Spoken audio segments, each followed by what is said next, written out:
Hello dear student, तो कैसे हैं आप सभी। आई थिंक सभी के सभी बहुत ही बढ़िया होंगे और आप सभी की तैयारी बहुत अच्छी चल रही होगी। और ये जो वीडियो है ये बहुत ही स्पेशल वीडियो होने वाली है आपके लिए, क्योंकि यहाँ पे सिर्फ ये एक वीडियो ही आपको अपने एग्ज़ाम में 50% से ज़्यादा मार्क्स दिलाने की ताकत रखती है। और यहाँ पे सारे चैप्टर मैंने कंप्लीट किए हुए हैं जो कि आपके एग्ज़ाम के लिए बहुत ज़्यादा इम्पॉर्टेंट है। तो सबसे पहले हम फर्स्ट फ्लाइट को कंप्लीट करते हैं। यहाँ पे फर्स्ट फ्लाइट में आपका पहला चैप्टर है आ लेटर टू गॉड। तो यहाँ पे आ लेटर टू गॉड के बारे में हम जानने की कोशिश करेंगे। तो सबसे पहला है आपका a letter to God has been written by G.L. Fuentes. इस चैप्टर को लिखने वाले हैं G.L. फ्यूनेट। तो करेक्ट आंसर यहाँ पे आप देख सकते हैं कि ये ऑप्शन में ऑब्जेक्टिव क्वेश्चंस में आता है कि इसको लिखने वाले कौन है, तो ये है G.L. फ्यूनेट्स। नेक्स्ट है लेंचो जो था, Lencho was a farmer. Lencho क्या था, एक किसान था।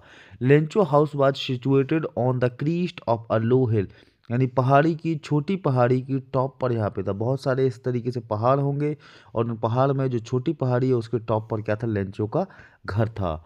नेक्स्ट है Lencho had grown corn is field. तो लेंचो ने जो है कॉर्न को अपनी फील्ड में उगाया था। तो करेक्ट आंसर हो जाएगा यहाँ पे कॉर्न।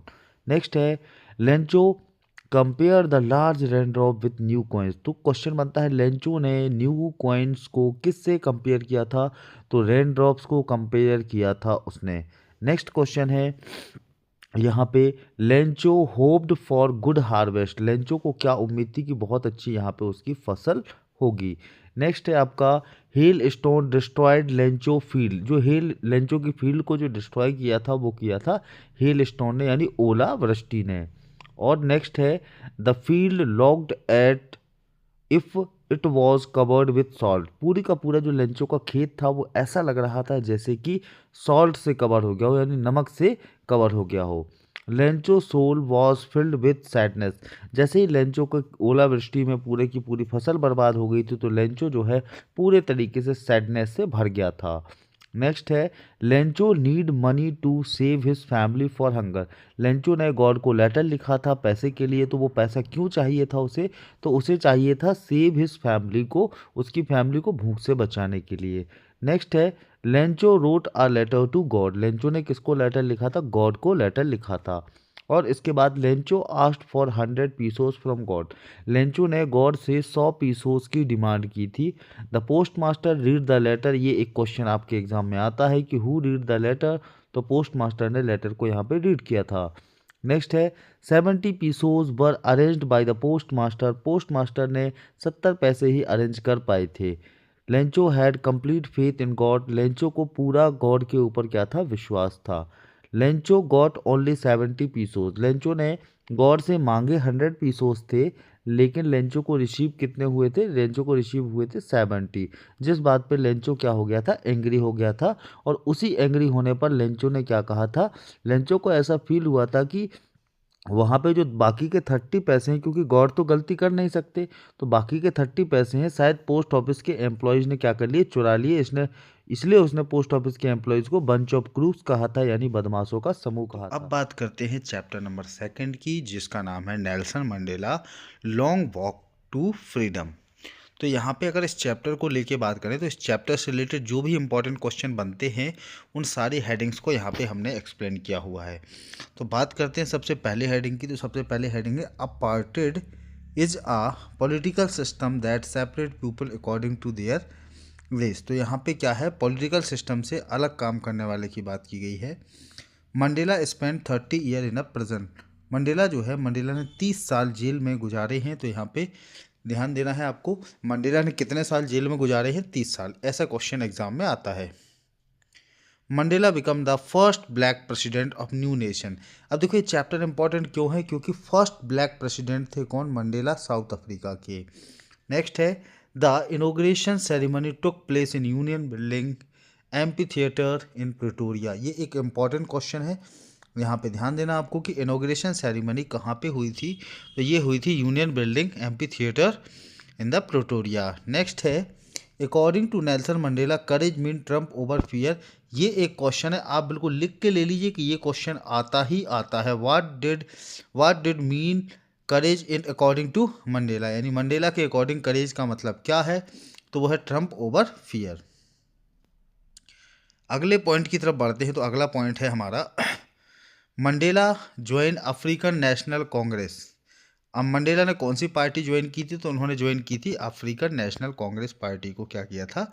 ज्वाइन किया था। तो यहाँ पर करेक्ट आंसर हो जाएगा अफ्रीकन कांग्रेस। नेक्स्ट है according to Mandela love comes naturally. Mandela के अकॉर्डिंग कौन सी चीज़ जो है मानव के हृदय में नेचुरली आती है? तो वो है लव। नेक्स्ट है मैंस गुडनेस, यानी मानव के अंदर जो गुडनेस है, अच्छाइयाँ हैं, is flame that can be hidden but there executed. उसके अंदर जो गुडनेस की आग है उसको कोई भी नहीं ख़त्म कर सकता, यानी मनुष्य के अंदर जो गुडनेस है वो कोई भी ख़त्म नहीं कर सकता है। नेक्स्ट है स्पेक्टुलर array of south Africa jets was displayed by military. तो जो जेट के जो भी एरोप्लेन थे, जो भी वहाँ पे जेट प्लेन थे, उनको रिप्रेजेंट कौन कर रहा था?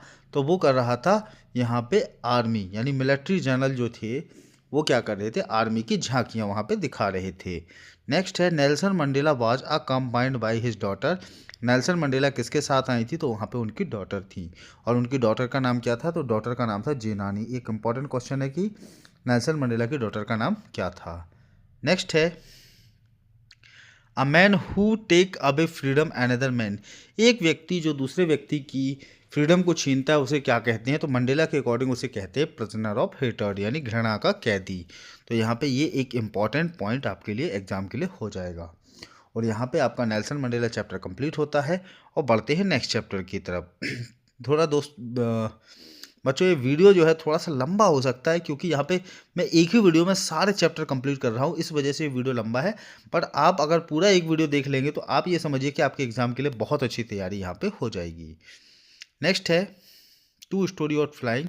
तो अगर टू स्टोरी ऑफ फ्लाइंग की अगर हम बात करें तो सबसे पहला है इज फर्स्ट फ्लाइट। तो फर्स्ट फ्लाइट चैप्टर को लिखने वाले कौन थे?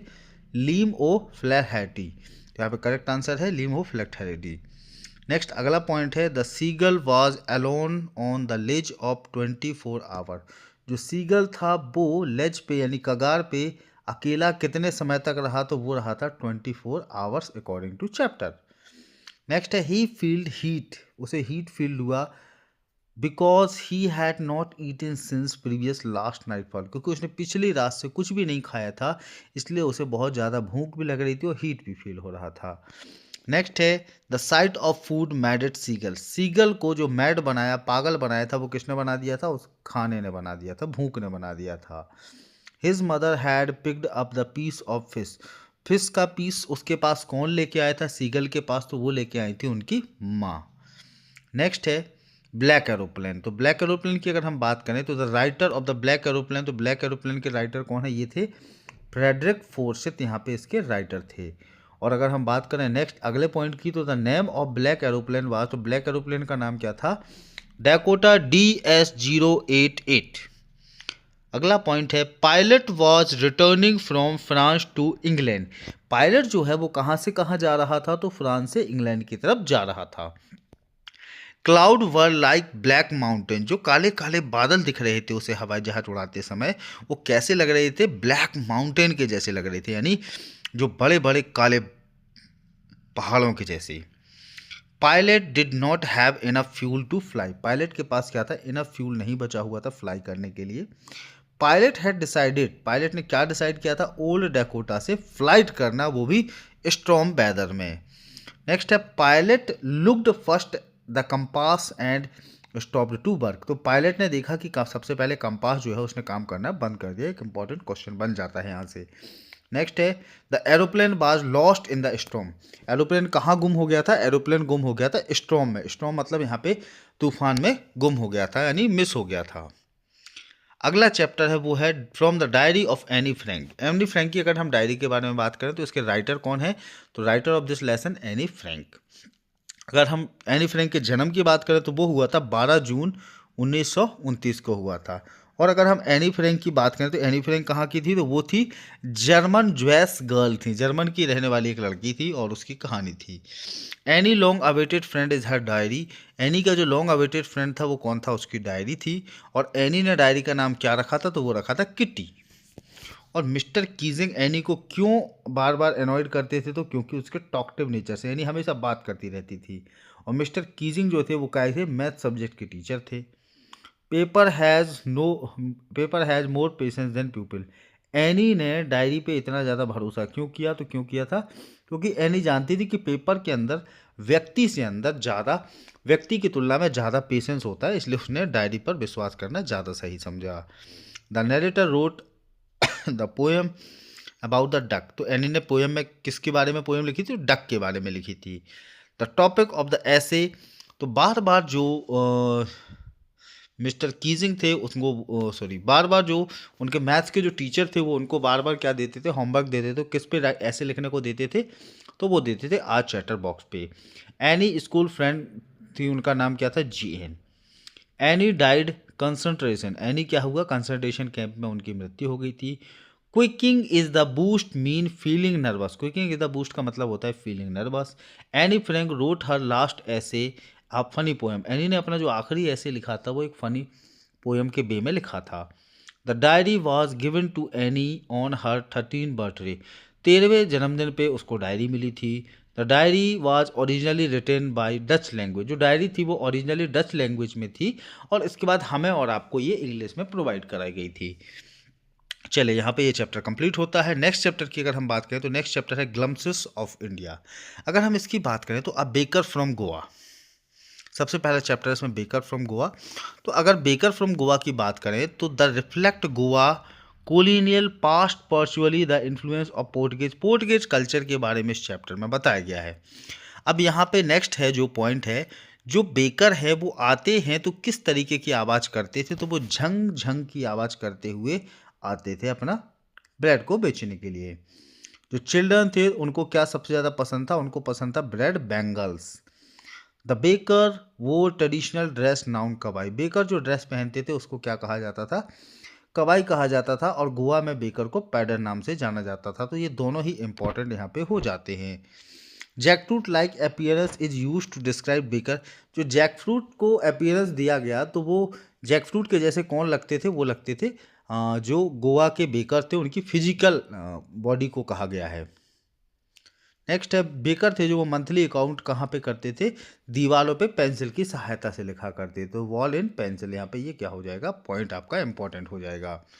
नेक्स्ट है बच्चों bread as essential part of Goan culture. Goan culture का ब्रेड का था बहुत ज़्यादा इसेंशियल पार्ट था क्योंकि वहाँ पे शादियों में यूज़ होता था, डेली मील्स में यूज़ होता था, स्पेशल ओकेशन में होता था, हर जगह ब्रेड का इस्तेमाल किया जाता था। नेक्स्ट अगला चैप्टर है आपके लिए वो है कुर्ग। तो the man crop of the Coorg is coffee. तो कुर्ग की मैन फसल क्या थी? वो थी कॉफ़ी। नेक्स्ट है Kodagu is the smallest district of Karnataka. Kodagu जो था कर्नाटक का एक स्मॉलेस्ट डिस्ट्रिक्ट था।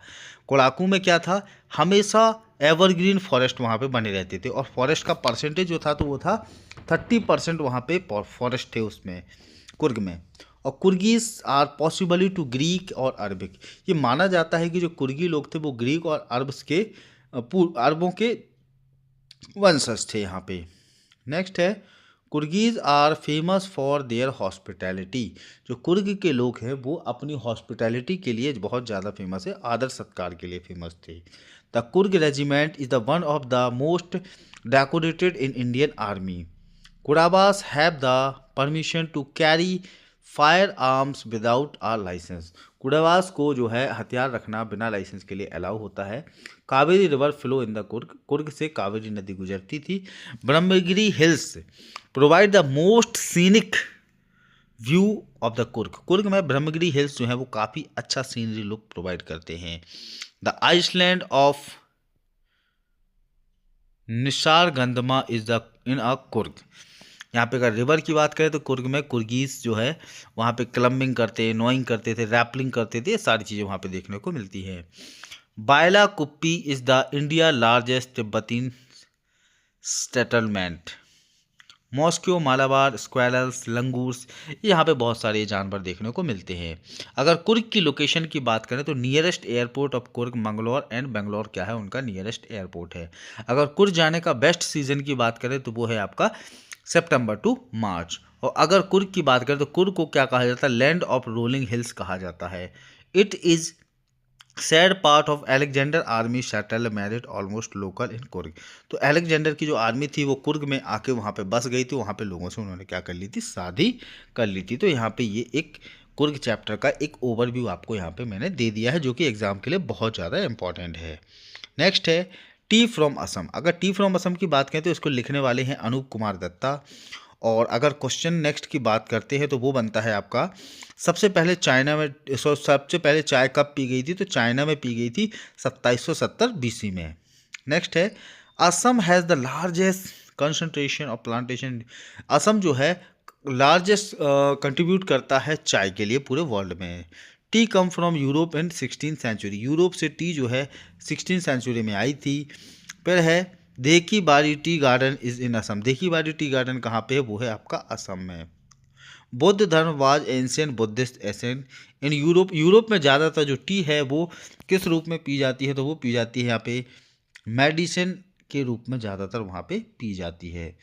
नेक्स्ट क्वेश्चन है आपका मिसबिल द ऑटर। तो मिसबिल द ऑटर की अगर हम चैप्टर की बात करें, देखो बच्चों यहाँ पे वीडियो थोड़ी सी लंबी होगी। वीडियो इसलिए लंबी होगी क्योंकि सारे चैप्टर हम एक ही वीडियो में कवर कर रहे हैं।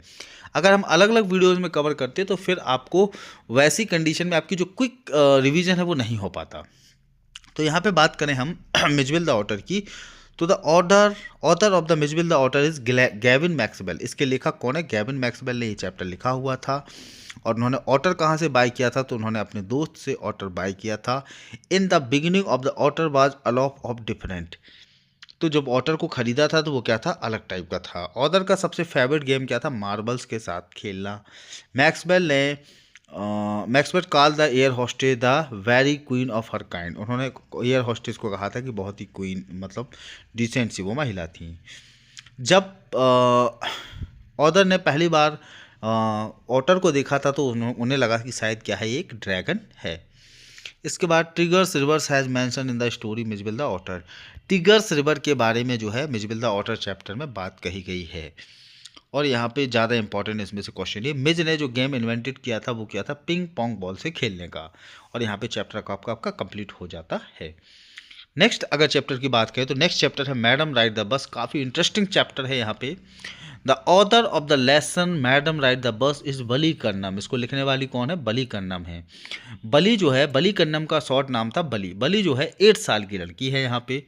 और उसका सबसे फेवरेट पास टाइम क्या है, ये क्वेश्चन पूछा जाता है। तो standing in the front of the door and watching street, मतलब दरवाजे के पास खड़े होकर बाहर देखना। Valli strongest desire to ride the bus. Valli की स्ट्रॉन्गेस्ट डिज़ायर क्या थी, बस की राइड करना। नेक्स्ट है कि Valli amuse the most by the side of running front of the bus. Bus के आगे बैठ के उसको साइड करना बड़ा ही पसंद था, बहुत ही उसने खुश किया था। जो काऊ थी, चैप्टर में आपने पढ़ा होगा, जो काऊ थी वो क्या थी, बस के आगे पूंछ ऊंची करके दौड़ रही थी, जो कि बली को बहुत ज़्यादा अच्छा लगा था। द डेड काउ सैडेंड बली। जो डेड काउ वापस आते समय बली ने जब डेड काउ को देखा तो बली क्या हो गई, बली वहाँ पे सैड हो गई।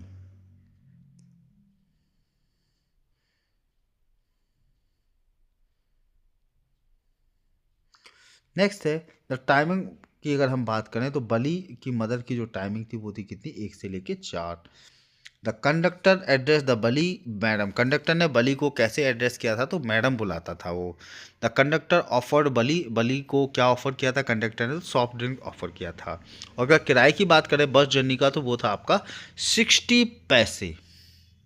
सबसे इम्पोर्टेंट किराया जो था वो कितना था, बस का 60 पैसे।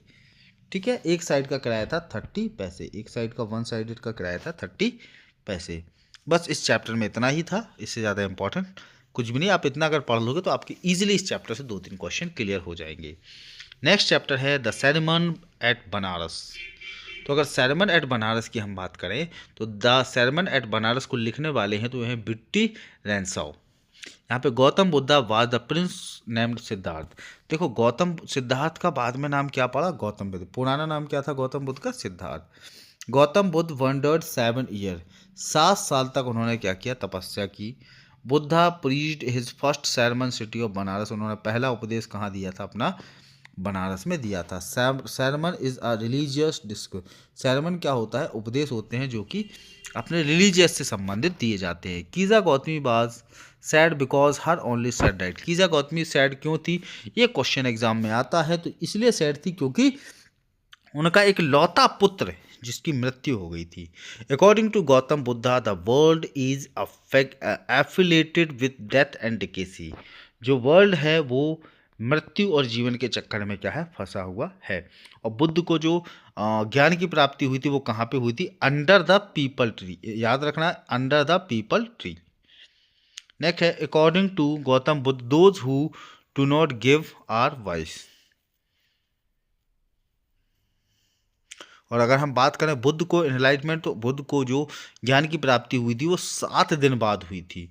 और जिस पेड़ के नीचे उन्होंने की थी उस पेड़ का नाम था पीपल ट्री, और बाद में उस पेड़ को हम किस नाम से जानते हैं, बोधि ट्री के नाम से जानते हैं। और नेक्स्ट एक बनता है इंपॉर्टेंट क्वेश्चन कि बुद्ध जो था उन्होंने कीजा गौतमी से क्या लाने के लिए कहा था, तो मस्टर्ड सीड, सरसों के बीज लाने के लिए कहा था, और ऐसे घर से जहाँ पे किसी की डेथ ना हुई हो। मीनिंग ऑफ लैमिनेशन, तो लैमिनेशन का मीनिंग यहाँ पे है ग्रीफ ऑफ सॉरो, यानी दर्द से, दुख से भरा हुआ। द बनारस सिटी जो है वो गंगा नदी के किनारे है। बस इतना ही इसमें एक इम्पॉर्टेंट चीज़ें थी। अब अगले को चैप्टर की बात करें तो अगला चैप्टर है आपका द प्रपोजल। तो एंटोन चीको यहाँ पे क्या है, इस चैप्टर के लेखक हैं। और Natalia and Lomov were fighting for Oxen Meadows, Oxen Meadows के लिए क्या है, नटालिया और लेमो फाइट करते हैं। Lomov threatened to take the matter of court, Lomov कहता है कि इस मैटर को कहाँ लेके जाएगा, court. Guess is the name of Lomov dog, तो गैस किसका नाम था, लोमो के डॉग का नाम था। ये एक क्वेश्चन पेपर में पूछा जाता है कि लोमो के डॉग का, सॉरी, लोमो के डॉग का क्या नाम था, तो गैस था। ये भी पूछा जाता है कि गैस कौन था। The proposal story from Russia, story कहाँ से ली गई है, रसिया से ली गई है। Lomov seems to be dead in the story the proposal, तो लोमो जो है डेड स्टोरी द प्रपोजल की एक स्टोरी है। और द लोमो सैड सुबको वर रिच फैमिली, दोनों की दोनों कैसा है, रिच फैमिली के रहने वाले हैं। तो यहाँ पे बच्चों मैंने सारे के सारे chapter a letter to God से द प्रपोजल तक आपको सारे के सारे चैप्टर में जो भी इम्पोर्टेंट पार्ट है उसको मैंने यहाँ पे कंप्लीट करा दिया है। और इसी तरीके से मैं यहाँ पे आपको आगे आने वाली पोएम्स का भी मैं क्या करूँगा, सारा का सारा एक ही वीडियो में कंप्लीट करा दूंगा, जिससे कि आपकी जो क्विक स्टडी है एग्ज़ाम को लेके, क्योंकि एग्ज़ाम फरवरी में होने वाले हैं, तो उसके लिए आपके लिए बहुत अच्छी तैयारी हो जाएगी। और आप इस वीडियो को देखेंगे तो इस वीडियो में गारंटेड है कि कुछ ना कुछ मार्क्स में आपका क्या होगा, बूस्ट होगा। तो अब कैसी लगी आपको वीडियो नीचे कमेंट्स बॉक्स में ज़रूर बताएं, और पूरी वीडियो को वॉच ज़रूर किया करें, और साथ ही साथ आप हमारे चैनल को सब्सक्राइब कर दें, क्योंकि आगे आने वाली वीडियो आपके लिए बहुत ज़्यादा खास होने वाली है। तो बस आज की वीडियो में इतना ही। जय हिंद, सभी बच्चों को हमारा नमस्कार।